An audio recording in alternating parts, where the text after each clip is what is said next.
E aí galera, beleza? Meu nome é Vinícius Soares, sejam bem-vindos a mais um vídeo. Clique no gostei logo no começo do vídeo que vai me ajudar muito. Então é isso galera, só lembrando para vocês clicarem em se inscrever aqui embaixo no canal para a gente chegar na meta de 4.000 inscritos ainda esse ano.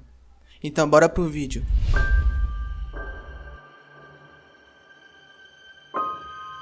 O primeiro grupo inglês a chegar à América e começar o processo de colonização foram os pais peregrinos, ingleses puritanos que, por discordarem das ideias absolutistas e teológicas discutidas durante a Revolução Puritana, grupos de protestantes, calvinistas e presbiterianos deixaram a Grã-Bretanha e encontraram na América um novo lar para escapar das perseguições no começo do século XVII. Partiram para a América com a ideia de formar uma sociedade com liberdade religiosa compatível com suas crenças e princípios. Este território pertencia ao segundo Tratado de Tordesilhas à coroa espanhola.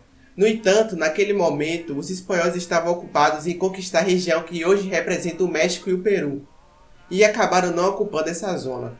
Perseguidos devido a isso pelo governo inglês, os puritanos conseguiram uma permissão para se instalarem nas terras da Companhia Plymouth, em Massachusetts. Começava assim a história das 13 colônias inglesas na América do Norte. Novos polos de ocupação inglesa foram formados no litoral atlântico, originando as 13 colônias: Massachusetts, Nova Hampshire, Nova York, Rhode Island, Connecticut, Pensilvânia, Nova Jersey, Delaware, Maryland, Virgínia, Carolina do Norte, Carolina do Sul e Geórgia. Essas novas colônias juntaram os fundamentos religiosos e os interesses comerciais dos ingleses. Pode-se perceber que as 13 colônias dos Estados Unidos são divididas em 3 blocos: as colônias do Norte, as do Centro e as do Sul. As novas colônias eram independentes e as decisões eram julgadas internamente, sem intervenção da metrópole. Após 1760, os negócios ingleses referentes à América cresceram, e a burguesia começou a ver a América como um mercado promissor e uma grande fonte de matéria-prima. Além disso, a Inglaterra demonstrou interesse em relação à área do atual Canadá e Louisiana, que após uma disputa com a França, conquistou o território. No início, a região das 13 colônias americanas contava com pouco menos de 1.900 habitantes, sendo a maioria descendentes de ingleses, escoceses, irlandeses, alemãos, holandeses e galeses. A população foi crescendo e no ano de 1775, existiam mais de 2.418.000 habitantes das colônias espalhadas pelos territórios. A maior parte da população era branca. Estima-se que no ano de 1775 existiam por volta de 500.000 negros nas 13 colônias. As 13 colônias e a formação dos Estados Unidos foram acontecimentos de extrema relevância na história do mundo.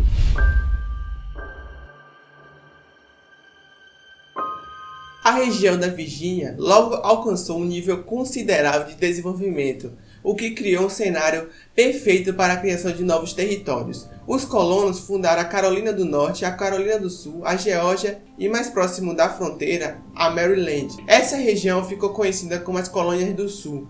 As colônias do Sul possuem um clima mais favorável, classificado como subtropical, e por essa razão se tornou centro de exportação de fumo, mercadoria com grande aceitação na Europa.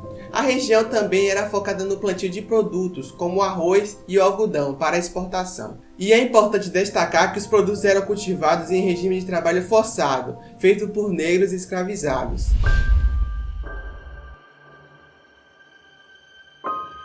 A região das colônias do centro é formada pelas colônias de Nova York, Delaware, Pensilvânia e Nova Jersey. Assim como a região das colônias do sul, essa área também possui um clima mais favorável, e em razão disso, a atividade agrícola era a mais rentável. Essa área ficava entre as colônias do sul e as colônias do norte, e era destaque como ponto de troca comercial entre colônias, portuguesas e espanholas, bem como rotas de tráfico humano. Esse território tinha como foco principal a produção agrícola para o mercado externo e interno. Muitos alemães, suecos e holandeses foram expulsos da colônia do centro. Assim como na região das colônias do sul, os negros eram escravizados no trabalho, mas conviviam com a mão de obra livre.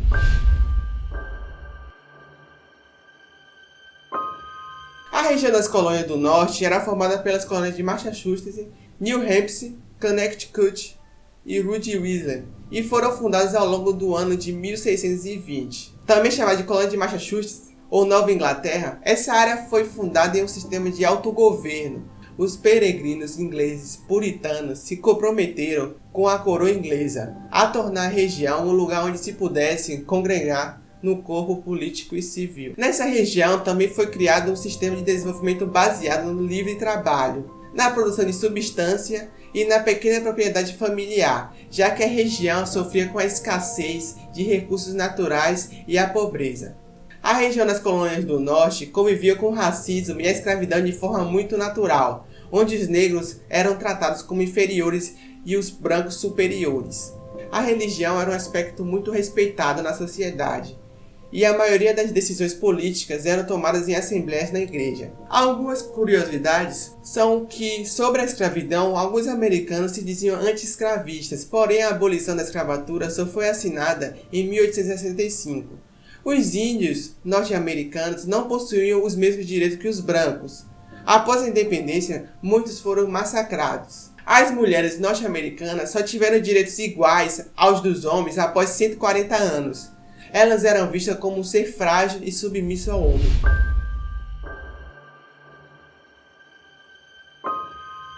As 13 colônias eram parte da coroa inglesa, mesmo vivendo em uma quase independência. Os colonos responsáveis pela região possuíam liberdade e autonomia política, social e administrativa, para tomar a maioria das decisões ligadas à manutenção do sistema e da sociedade. O rei inglês da época não se envolvia diretamente com a região, porque acreditava que não era rentável ou relevante.